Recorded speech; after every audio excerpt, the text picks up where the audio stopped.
दोस्तों नमस्कार, स्वागत है एक बार फिर आपका आपके अपने चैनल श्रुति कोश में। और इस वीडियो में हम बात करेंगे दोस्तों राजस्थान के जो दुर्ग हैं उन दुर्ग के अंदर बात करेंगे हम चित्तौड़गढ़ दुर्ग की।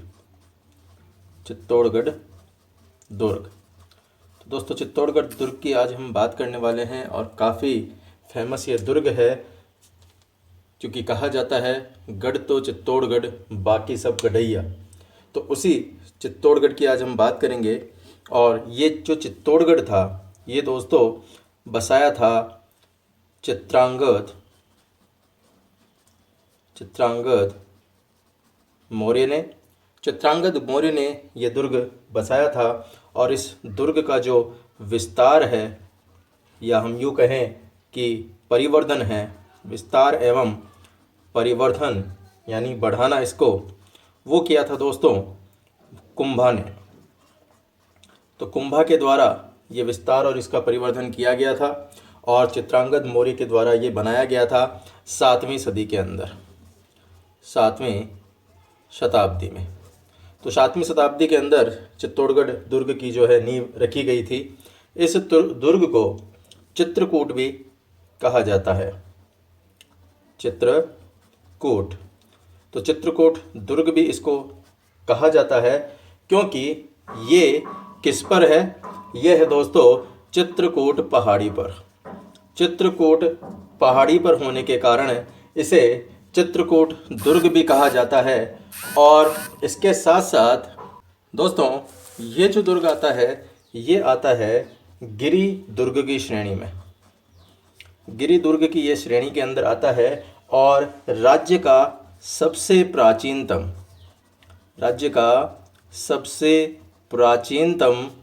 क्या है? ये दुर्ग है जो गिरि दुर्ग की श्रेणी के अंदर ये आता है। तो चित्तौड़गढ़ राज्य का सबसे प्राचीनतम दुर्ग है और ये गिरि दुर्ग की श्रेणी के अंदर आता है। चित्रकूट पहाड़ी पर होने के कारण इसको चित्रकूट दुर्ग भी कहा जाता है। दोस्तों इसे राज्य का दक्षिणी पूर्वी द्वार भी कहा जाता है। राज्य का दक्षिणी पूर्वी द्वार भी जो है वो इसे कहा जाता है। और इस गढ़ के बारे में जो कहावत प्रचलित है वो कहावत है कि गढ़ तो चित्तौड़गढ़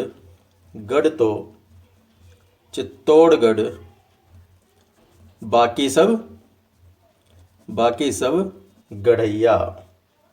तो चित्तौड़गढ़ के अंदर ये जो चित्तौड़गढ़ है इसे सभी गढ़ों के अंदर जो है महत्वपूर्ण गढ़ माना गया है। दोस्तों इस चित्तौड़गढ़ दुर्ग के अंदर 3 साके हुए।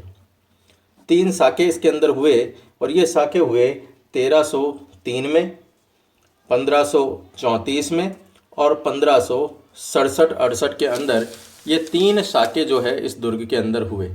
सबसे पहले अगर हम बात करें जो 1303 का साका हुआ था, 1303, ये 1303 का जो साका हुआ दोस्तों ये क्या था? दोस्तों इसके अंदर अलाउद्दीन खिलजी और युद्ध हुआ रतन सिंह के बीच। राजा रतन सिंह थे, रतन सिंह, इनके मध्य ये युद्ध हुआ और इस युद्ध में अलाउद्दीन की विजय हुई, राजा रतन सिंह की हार हुई।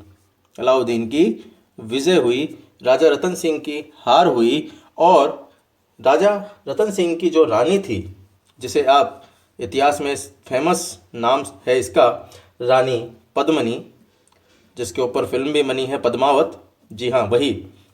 तो रानी पद्मिनी ने क्या किया? जौहर किया। तो दोस्तों बात करें अगर साका, तो साका क्या है? साके का मतलब होता है दोस्तों, एक बार ये बता देता हूँ मैं आपको कि साका जिसमें केसरिया भी हो और जौहर भी हो। तो केसरिया और जौहर जिसमें होता है वो कहलाता है साका। तो 1303 का युद्ध ऐसा ही युद्ध था जिस युद्ध के अंदर अलाउद्दीन खिलजी ने राजा रतन सिंह को हराया और विजय हुई अलाउद्दीन खिलजी की, तो रानी पद्मिनी ने अपना सतत्व बचाने के लिए जौहर किया। जौहर दोस्तों जल जौहर भी होता है, अग्नि जौहर भी होता है। तो ये जब जल में कूदकर और अपनी जान दे दी जाती है तो उसे जल जौहर कहा जाता है, और वहीं पर अग्नि के अंदर कूद के और जान दी जाती है तो उसे अग्नि जौहर कहा जाता है। तो जब केसरिया और जौहर दोनों ही धारण किए जाते हैं, दोनों ही होते हैं, तो वो कहलाते हैं दोस्तों साका। दूसरा हम बात करते हैं तो दूसरा साका जो हुआ वो हुआ 1534 के अंदर। 1534 का ये जो साका है, इस समय ये युद्ध हुआ दोस्तों बहादुर शाह, सुल्तान बहादुर शाह और वर्सेस था, हम यहाँ पर कहें महाराणा विक्रमादित्य। तो महाराणा विक्रमादित्य दोस्तों थे क्या, अल्प वयस्क थे उस समय। तो महाराणा विक्रमादित्य अल्प वयस्क थे, इसलिए जो इनकी राजमाता थी वो रानी कर्मावती और इनके साथ अन्य वीरांगनाओं ने जब बहादुर शाह ने आक्रमण कर दिया तो उस समय इन्होंने जौहर किया। तो हम यहाँ कह सकते हैं सुल्तान बहादुर शाह वर्सेस ये जो राजा थे वो थे विक्रमादित्य। विक्रमादित्य तो इसमें जौहर किया किसने, जौहर किया राजमाता कर्मावती ने। राजमाता कर्मावती ने जौहर किया और ये दूसरा साका कहलाया चित्तौड़गढ़ का। तो चित्तौड़गढ़ का दूसरा साका कौन सा दोस्तों, चित्तौड़गढ़ का दूसरा साका था 1534 का साका, चित्तौड़गढ़ का दूसरा साका कहलाता है। बात करें अगर तीसरे साके की, तो तीसरा साका हुआ दोस्तों 1567 के अंदर। 1567 के अंदर ये तीसरा साका हुआ और इसके अंदर अकबर युद्ध हुआ किसके साथ, अकबर का युद्ध हुआ राणा उदय सिंह के साथ। राणा उदय सिंह के साथ। तो ये तीसरा साका कहलाता है। तो तीन साके हुए 1303, 1534 और 1567। ये तीन साके कहलाते हैं इतिहास के अंदर, चित्तौड़गढ़ दुर्ग के अंदर हुए साके। अब हम बात करते हैं दोस्तों कि इस चित्तौड़गढ़ दुर्ग की क्या क्या कुछ विशेषताएं हैं, कौन कौन से महल इसमें स्थित हैं, कौन कौन से इसके अंदर स्तंभ हैं, कौन से मंदिर हैं, क्या क्या चीज़ें इसके अंदर है, उनके बारे में। तो आइए सबसे पहले हम बात करते हैं दोस्तों, इस चित्तौड़गढ़ दुर्ग की जो चारों तरफ है वो द्वार है, यानी इस दुर्ग के अंदर प्रवेश करने के लिए 7 द्वारों से होकर इस दुर्ग में प्रवेश किया जाता है। तो कौन से वो 7 द्वार हैं यहाँ पे देख लेते हैं एक बार। तो ये जो 7 दरवाजे हैं वो 7 द्वार हैं। ये है पांडुपोल,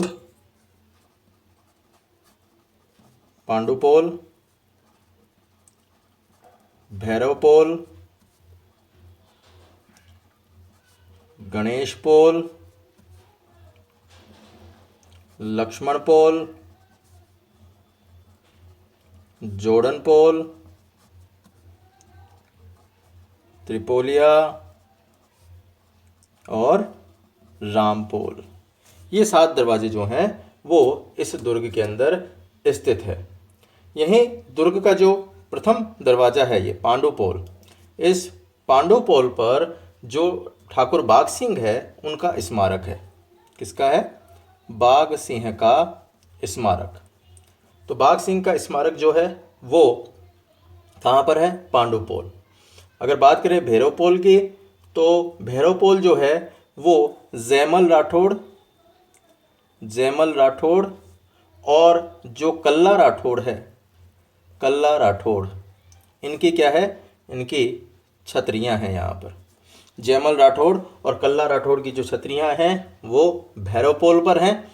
तो वहीं पर तीसरा दरवाज़ा हमने बात की गणेशपोल, फिर लक्ष्मणपोल और उसके बाद जोड़नपोल, फिर त्रिपोलिया और रामपोल। रामपोल के पास जो है वो फतेह सिंह जिसको फत्ता भी कहा जाता है, फतेह सिंह का स्मारक है। तो इसी के पास जो है वो तुलजा भवानी का क्या है, मंदिर है। तो ये 7 द्वार हैं इसके, पांडुपोल, भैरवपोल, गणेशपोल, लक्ष्मणपोल, जोड़नपोल, त्रिपोलिया, रामपोल। पांडुपोल पे बाघ सिंह का स्मारक है, भैरवपोल पे जयमल राठौड़, गल्ला राठौड़ की छतरियां हैं, रामपोल पे फतेह सिंह का स्मारक है और तुलजा भवानी का मंदिर है। ये जो जयमल और फतेह सिंह है दोस्तों, ये जयमल राठौड़ और फतेह सिंह वही है जिन्होंने जो 1567 का जो साका हुआ था, उस 1567 के साके के अंदर जो अकबर की तरफ से आक्रमण हुआ, उसमें जयमल और फत्ता जो है वो किले की रक्षा करते हुए वीरगति को प्राप्त हो गए थे और फिर राजपूत स्त्रियों ने जोहर किया था, क्योंकि उदय सिंह तो जो चित्तौड़ का शासन था वो जयमल और फत्ता को सौंपकर वहाँ से रवाना हो गया, उदयपुर वहाँ से चले गया। तो बाकी जो पीछे युद्ध किया वो जयमल और फत्ता ने किया, इसलिए जयमल फत्ता की जो छतरियाँ हैं या स्मारक जो हैं उनके नाम से यहाँ पर बने हुए हैं, काफ़ी वीर जो हैं ये कहलाते हैं। ठीक है, नेक्स्ट हम बात करते हैं आखिर इस किले के अंदर, दुर्ग के अंदर कौन कौन सी इमारतें हैं, कौन कौन से मंदिर हैं। तो यहाँ के जो प्रमुख मंदिर या इमारत जो है उनकी बात कर लेते हैं, इमारत एवं मंदिर। अब देखिए कौन कौन से प्रमुख मंदिर व इमारत है, ज़रा एक बार इनकी तरफ हम गौर फरमा लेते हैं। तो दोस्तों यहाँ पर कुंभ श्याम मंदिर है, सबसे प्रमुख मंदिर माना जाता है कुंभ श्याम मंदिर। और ये जो कुंभ श्याम मंदिर है ये विष्णु का जो वराह अवतार है, विष्णु के वराह अवतार का ये मंदिर है। इसका निर्माण किसने करवाया? निर्माण इसका करवाया दोस्तों महाराणा कुंभा ने। महाराणा कुंभा ने इसका क्या करवाया? निर्माण करवाया। और यहाँ पर अगर बात करें तो यहाँ पर विजय स्तंभ है।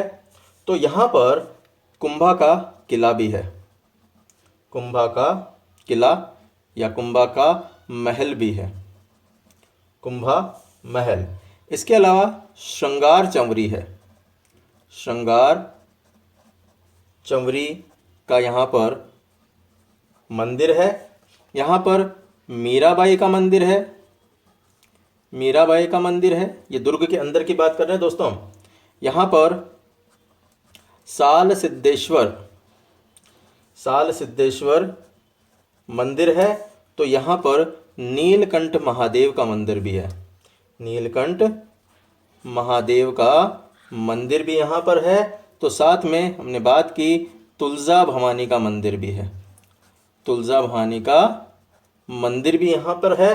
तो फिर यहाँ पर भगवान जो आदित्यनाथ हैं, आदित्यनाथ उनका मंदिर भी है।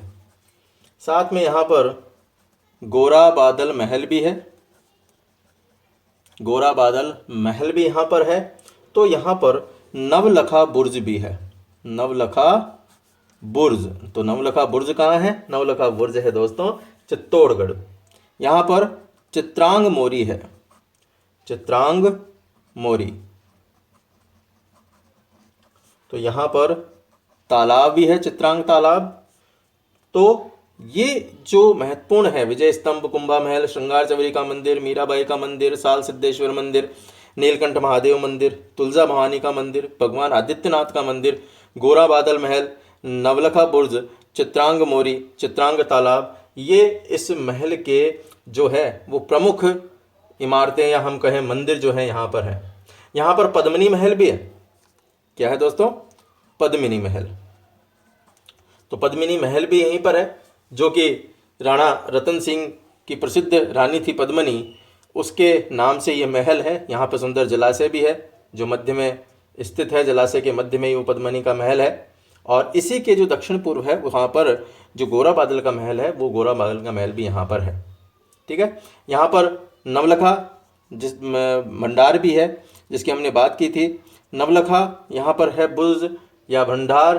तो ये जो नवलखा बुर्ज है ये राणा बनवीर ने इस दुर्ग पर लघु दुर्ग के रूप में बनाया था। नौकोटा मकान भी इसको कहा जाता है। तो नवलखा भंडार यहाँ पर बनवाया था और इसका उद्देश्य ये था कि अंतर्दुर्ग ये बनाना चाहते थे जो यहाँ पर इन्होंने बनाया। अब यहीं पे जो प्रसिद्ध इमारत है जिसका नाम है विजय स्तंभ, उसकी भी हम यहाँ थोड़ी सी चर्चा कर लेते हैं क्योंकि काफ़ी महत्वपूर्ण ये स्तंभ यहाँ पर है। तो दोस्तों बात करें हम विजय स्तंभ की। विजय स्तंभ, ये जो विजय स्तंभ है, इस विजय स्तंभ के अंदर 9 खंड है।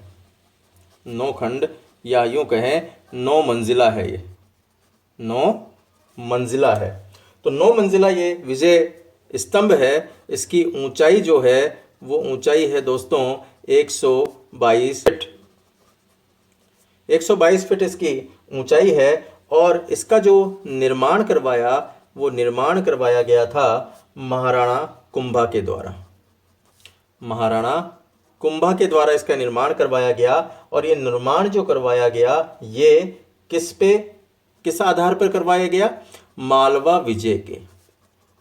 मालवा विजय के उपरांत ये विजय स्तंभ जो है वो बनवाया गया और इस मालवा विजय के अंदर महमूद खिलजी पर विजय प्राप्त की। महमूद खिलजी, ये महमूद खिलजी के ऊपर मालवा विजय की गई और ये मालवा के सुल्तान थे महमूद खिलजी। तो इस विजय के उपलक्ष्य के अंदर इस विजय स्तंभ का निर्माण जो है करवाया गया और इसके जो वास्तुकार थे वो थे दोस्तों जेता। जेता इसके वास्तुकार थे। इस विजय स्तंभ को हिंदू देवी देवताओं का क्या कहा जाता है? अजायब घर कहा जाता है। अजायब घर, हिंदू देवी देवताओं का अजायब घर जो है वो इसको कहा जाता है। और ये जो इसके 9 महल हैं, ये 9 मंजिला जो है, इस 9 मंजिलों को ही नवनिधियों का प्रतीक माना जाता है। क्या माना जाता है? नवनिधियों का प्रतीक। तो नवनिधियों का ये प्रतीक माना जाता है इन 9 मंजिलों को। ऊंचाई इसकी 122 फीट। निर्माण महाराणा कुंभा ने करवाया मालवा विजय के उपरांत और महमूद खिलजी जो मालवा के सुल्तान थे उनके ऊपर विजय प्राप्त की थी। वास्तुकार थे इसके जेता और हिंदू देवी देवताओं का इसे अजायब घर कहा जाता है। यहीं पर कीर्ति स्तंभ भी है।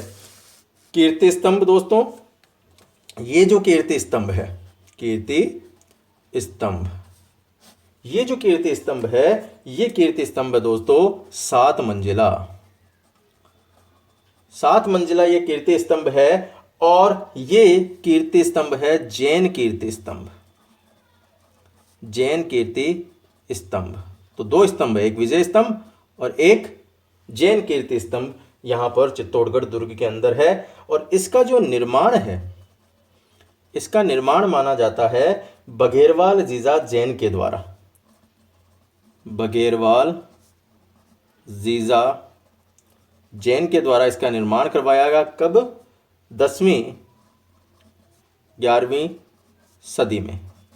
10वीं 11वीं सदी में इसका निर्माण जो है वो बघेरवाल जीजा जैन के द्वारा करवाया गया, जैन कीर्ति स्तंभ। इसके अलावा जो हमने बात की दोस्तों श्रृंगार चंवरी, ये कुछ महत्वपूर्ण बिंदु है दोस्तों जिनके ऊपर प्रश्न बार बार आते हैं। तो श्रृंगार चंवरी जिसकी हमने बात की, ये जो मूल रूप है इसका वो तो शांतिनाथ जैन मंदिर के रूप में है। शांतिनाथ का जैन मंदिर ये है और ये शांतिनाथ का जैन मंदिर, इसकी स्थापना जो थी, स्थापना की गई थी जो जिन सेन सूरी थे, आचार्य जिन सेन सूरी। तो जिन सेन सूरी के द्वारा इसकी जो स्थापना है वो की गई थी शांतिनाथ जैन मंदिर की और इसे श्रृंगार चंवरी भी जो है कहा जाता है। और इसका जो जीर्णोद्धार करवाया गया था, जीर्णोद्धार इसका जो करवाया था वैलोक ने इसका जीर्णोद्धार करवाया था। तो ये श्रृंगार चंवरी के नाम से जाना जाता है। तो ये कुछ महत्वपूर्ण यहाँ पर हमने बात की। ये जो मुख्य 7 मंजिला कीर्ति स्तंभ की, विजय स्तंभ की, 9 मंजिला की, श्रृंगार चमरी की, ये मुख्य मंदिर या मुख्य इमारतें जो हैं यहाँ पर है दोस्तों। ये जो कीर्ति स्तंभ है जिसकी हमने बात की थी, इसको क्या कहा जाता है और किस नाम से जाना जाता है? आदिनाथ का स्मारक भी इसे माना जाता है। यहाँ पे मैं लिख देता हूँ, आदिनाथ का स्मारक। इसे आदिनाथ का स्मारक भी कहा जाता है। ये एक महत्वपूर्ण यहाँ पर बिंदु इसका और है। ठीक है, अब हम कुछ महत्वपूर्ण तथ्य देख लेते हैं चित्तौड़गढ़ दुर्ग से जुड़े हुए। दोस्तों, चित्तौड़गढ़ जो दुर्ग है उसकी ऊंचाई जो है, चित्तौड़गढ़ दुर्ग की ऊंचाई जो है कहाँ से? समुद्र तल से। समुद्र तल से इसकी जो ऊंचाई है वो कितनी है? 1850 फीट। लगभग 1850 फीट इसकी जो ऊंचाई है वो समुद्र तल से है। और यहाँ पर इस महल में रानी पद्मिनी का महल है। रानी पद्मिनी का महल इसी के अंदर स्थित है। यहाँ पर जो है गुहिलों ने इसको अपनी राजधानी भी बनाया था। कब? जब नागदा का विनाश हुआ तो नागदा के विनाश के बाद अपनी राजधानी जो है इसको बनाया था गुहिलों ने। इसके अलावा राजस्थान का सबसे बड़ा, ये कई बार प्रश्न पूछा हुआ है दोस्तों, राजस्थान का सबसे बड़ा क्या है? ये लिविंग फोर्ट है। राजस्थान का सबसे बड़ा लिविंग फोर्ट है और सबसे पहला तो राजस्थान का सबसे बड़ा लिविंग फोर्ट है, यानी किला है, और सबसे पहला लिविंग फोर्ट है। सबसे पहला लिविंग फोर्ट है। इसके बाद दूसरे नंबर पे आता है जैसलमेर का। तो ये जो है ये राजस्थान का सबसे बड़ा लिविंग फोर्ट कहलाता है। कई बार प्रश्न यहाँ पर पूछा हुआ है। और इसका जो आकार है वो आकार कैसा है? जो व्हेल मछली होती है, व्हेल मछली, तो व्हेल मछली के आकार का इसका आकार है। दोस्तों, इसकी जो उत्तरी दिशा है उस उत्तरी दिशा के अंदर इस जो खिड़की है वो लाखोटा की बारी के नाम से जानी जाती है। चित्तौड़गढ़ दुर्ग के उत्तरी दिशा में स्थित खिड़की किस नाम से जानी जाती है? लाखोटा की बारी। लाखोटा की बारी, तो लाखोटा की बारी के नाम से ये जानी जाती है, जो कि उत्तरी दिशा के अंदर स्थित है। दोस्तों, इस दुर्ग में लघु दुर्ग के रूप में अभी हमने बात की थी कि क्या है? 9 कोटा मकान है। लघु दुर्ग, और नाम क्या है इसका? 9 कोटा मकान, जिसको क्या कहा जाता है? इसको कहा जाता है नवलखा भंडार। नवलखा भंडार इसको कहा जाता है। और इसका निर्माण किसने करवाया? निर्माण करवाया बनवीर ने। बनवीर ने इस 9 कोटा मकान का या लघु दुर्ग का निर्माण कराया, नवलखा का निर्माण कराया। ये जो है ये चित्तौड़गढ़ दुर्ग के अंदर ही स्थित है। यहाँ पर एक जल यंत्र भी स्थित है। जल यंत्र, जिसको क्या कहा जाता है? अरहट, स्थित है। तो ये भी यहाँ पर स्थित है दोस्तों। तो ये कुछ महत्वपूर्ण बातें हैं। इसके लिए ये और कहा जाता है कि जो पौराणिक मान्यताएं हैं दोस्तों, उसके अंदर दिया हुआ है कि महाभारत काल के अंदर भीम ने इस दुर्ग की पहाड़ी पर घुटने के बल से पानी निकाल दिया था। इसीलिए वर्तमान में वहाँ पर क्या है? भीमतल के नाम से ये प्रसिद्ध है। लेकिन कर्नल टोड ये कहते हैं कि साहब ये जो भीम था, ये भीम कौन सा भीम था? ये भीम जो मौर्यवंशी राजा भीम था वो ये था, ना कि महाभारत काल का भीम। तो अलग अलग दोस्तों इतिहासकार अलग अलग अपनी बातें रखते हैं। तो ये जो बातें हैं ये भी हमें माननी पड़ेगी, क्योंकि इतिहास को हमने तो नहीं देखा होते हुए, लेकिन तो तो जिन्होंने इसे पढ़ा है, जिन्होंने इसे समझा है, वही इसके बारे में सही तरीके से बता सकते हैं और हमें वो चीज़ें जो है वो माननी पड़ेगी, क्योंकि इतिहास के जो प्रश्न बनते हैं उन्हीं तथ्यों के आधार पर बनते हैं। तो दोस्तों, ये था हमारा वीडियो जो हमने राजस्थान के दुर्गों के अंदर से तोड़गढ़ दुर्ग को लिया। आशा है आपको तथ्य समझ में आए होंगे। तो इस वीडियो में इतना ही। अगले वीडियो में एक नए किले के साथ फिर मैं आपके सामने उपस्थित होऊंगा। तब तक के लिए धन्यवाद। आपका दिन शुभ हो। और अभी तक अगर आपने चैनल को सब्सक्राइब नहीं किया है तो आप सब्सक्राइब कर लें। धन्यवाद दोस्तों।